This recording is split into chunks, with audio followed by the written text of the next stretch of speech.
Ngiyanibingelela nonke egameni elihle leNkosi yethu uJesu Kristu. Lona-ke umangwenya bazalwane, bese ngishilo naphambilini. Siyachubeka ngemibhalo bazalwane, ngizobapha fast. Storage sami sincane, angazi kwenzakalani ngefoni. Okay, so funda u-Isaiah 9 verse 6 about the Son, about Jesus Christ. Ngoba sizofakaza ngoJesu ukuthi uJesu Kristu ngubani bazalwane, nokuthi uJesu Kristu usenzeleni, nokuthi uJesu Kristu wayethunyweni bazalwane.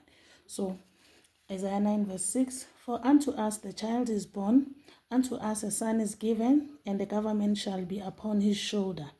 And his name shall be called Wonderful Counselor, Mighty God, Everlasting Father, the Prince of Peace. So bazalwane siyathola ukuthi amagama uJesu Kristu lawa bamphe wona azophiwa wona kusiprofethi saka Isaiah. So njengoba ezophiwa wona kusiprofethi saka Isaiah, asifunde uWonderful Counselor kuJohn 14. Ukuthi uthini? Uthi uWonderful Counselor kuJohn 14 verse 26. But the Counselor, the Holy Spirit, whom the Father will send in my name, will teach you all things. So uKhansela uzosifundisa yonke into, which is the Holy Spirit. So uKhansela uyatholakala kuyu Isaiah. So siphinde sithole nobani? No advocate, as uJesus Christ esitshela ukuthi uzoba yini advocate yethu. And then simthola kuphi kuRomans 8 verse 34. And then he is at the right hand side now, interceding for us. Romans 8 verse 34. UJesus Christ ukuphi uku right hand side yakababa, uya intercede for thina ukuthi uma sona asikhulumele bazalwane uJesu Kristu. So uJesu noBaba bamunye, akukho lapho bahlukana khona bazalwane. But if anyone sin, we have an advocate with the Father, Jesus Christ. Uyalizwa lezi verse bazalwane. Is omunye wethu uma ewona sine advocate with the Father, Jesus Christ. Angithi? So uJesus Christ is with the what? Is with the Father. So bazalwane ziyithola ke ikhansela ukuthi uNkulunkulu usibonisa yona. So asiyeni nakwamanye amavesi ngoba ngifuna ukuphangisa kakhulu ngoba le phone namhlanje hayi ngenzele ezibukwayo. And then so sizoza la Hebrews 1 verse 8. Ithi, but about the Son, uNkulunkulu usitshela ngosana, uyokhulumayo la. Your throne, O God, will last forever and ever. A scepter of justice will be the scepter of your kingdom, who have loved righteousness, hated wickedness. Therefore God, your God, has set you above your companions by anointing you with the oil of joy. He also says, in the beginning, Lord, you laid the foundation of the earth, and the heavens are the work of your hands. They will perish, but you remain. They will perish, but you remain. They will all wear out like a garment. You will roll them up like a robe. Like a garment, they will be charged. So uyabona ukuthi uNkulunkulu uyombekile wamkhuphula. So nathi asingamehlisini uJesu Kristu. Uze uthi uNkulunkulu la, oh Lord, oh God, and oh God.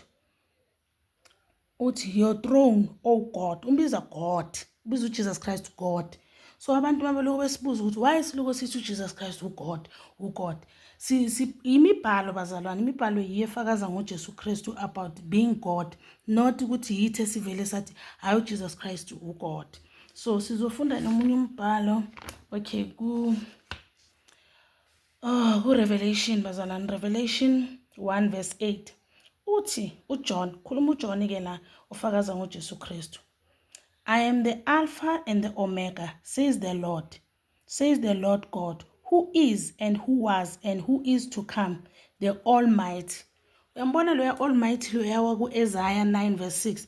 Nangu seyavela futhi nala ku Revelation ukuthi Almighty uJesu Kristu. So bazalwane, uma siletha ubufakazi ngoJesu Kristu sisuke sibuletha emibhalweni about uJesus Christ. So bengifuna ukunibonisa nale Prince of Peace ukuthi ikuye lo John 14 wethu lona ebesimfunda ukuthi uno Prince of Peace masehla la ngaphansi ne ku 27. Ku 27 ithi, peace I live with you, my peace I give you. I do not give to you as the world gives. Do not let your heart be troubled, and do not be afraid. You understand? So makuthiwa uPrince of Peace, ukwazi nokuthi asishiyele ngisho ipeace. So imibhalo iphethekile kuEzaya uma sekukhulunywa ku-New Testament ngazo zonke izinto ezikhulunywe ku-Ezaya 9. So bazalwane, masamkeleni inkosi uJesu ukuze sizoba nani? Sizoba neHoly Spirit. Sazi ukuthi mamkela sesimazi ukuthi ungubani, wayekhona mandulo ngoba ungu-Alpha ungu-Omega. So, but now khona lithi ke maso une-Holy Spirit, ne? But you are not in flesh, but in the Spirit. Indeed, the Spirit of God dwells in you. Now, if any man does not have the Spirit of Christ, he does not belong to him. So uyabona ukuthi wa Spirit of God, Spirit of Christ. So asingamhlukanisi uJesu Kristu noNkulunkulu. Kwakudala nakudala ushilo futhi wathi mina noBaba simunye. So iword ihambisana nespirit from the beginning. Remember ukuthi uJesu Kristu, he is the word of God. Siyazi ukuthi kuJohn 1 verse 1 it says, in the beginning there was a word, and the word was with God, and the word was God. So konke lokhu uNkulunkulu uma esesichazisele nokuthi uJesu Kristu wa incarnate, waba umuntu, waba uNkulunkulu owumuntu. So uNkulunkulu ozofela izono zethu, uNkulunkulu ozosikhulula emakhambandeleni kaSathane, uNkulunkulu ozosipha ikhiya zaku heaven, uNkulunkulu ozosivulela izulu, ozosenza ukuthi sikhona ukuthi imiphefumulo yethu ibe nekhaya. uJesu Kristu ke loyo bazalwane. Masifakaza ngaye sithi uyinkosi nomsindisi wempilo zethu, sisuke sikhuluma lokho bazalwane ukuthi uyinkosi nomsindisi ngoba usindisa impilo zethu ukuthi zibe nekhaya. Ngoba uma uhamba la emhlabeni uyazi ukuthi umphefumulo wakho usecured, uyazi ukuthi uyezulwini. Kodwa uma ungana Jesu awazi ukuthi wena uyophelelaphi, awuzazi nokuthi uNkulunkulu wakho ubani ngoba manje wena awunankosi. Uma uamukela uJesu Kristu so unenkosi yamakhosi, njengoba besishilo ku previous video ukuthi qala ngokumamukela, funda imibhalo ukuthi wakwenzelani, worshipha, uhamba urepente, ushiye konke okudala, kuphila okusha, ulandela umoya, because mase sinomoya we are now led by the Spirit. Now we are living the holy life because God loves us so much. Akasishiyanga silenga, ushilo wathi angeke nginishiye niyintandane kodwa ngizonishiya